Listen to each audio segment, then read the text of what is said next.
The F-150 EcoBoost engine. It's built to give the F-150 more towing power than any other half-ton. It's built to give it more torque than any competitive half-ton. It's built Ford tough. And now we're going to show the world just what that means. Watch as we take a randomly selected EcoBoost engine and run it through a series of grueling durability tests to prove how tough it is.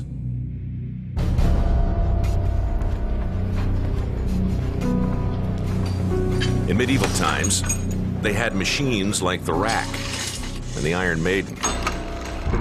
Today, we've got this, Dyno's Cell Block 36D.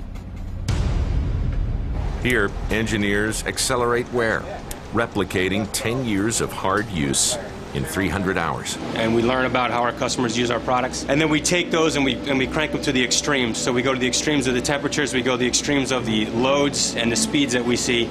It won't take us 10 years, 150,000 miles. We can do it over the course of weeks or months. This dynamometer will simulate towing over 11,000 pounds up a grade steeper than Pikes Peak.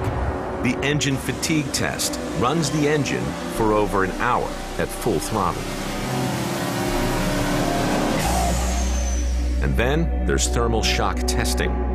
It deep freezes the engine to minus 20 degrees, then shocks it to 230 degrees. You're putting a tremendous amount of heat into an engine block that's already very cold. It starts to expand in very bizarre ways. Stresses start to develop in the cylinder block. That's like going from the Arctic to Death Valley in 15 minutes. And they do it over and over and over. Constantly. There's no way that a customer could replicate the same things that we're doing. There's just no road in the world that they could drive on. There's no way they could get from the temperature extremes as fast as we're doing it. It's just not possible. The different tests cycle one after the other, hour after hour, day after day, for weeks.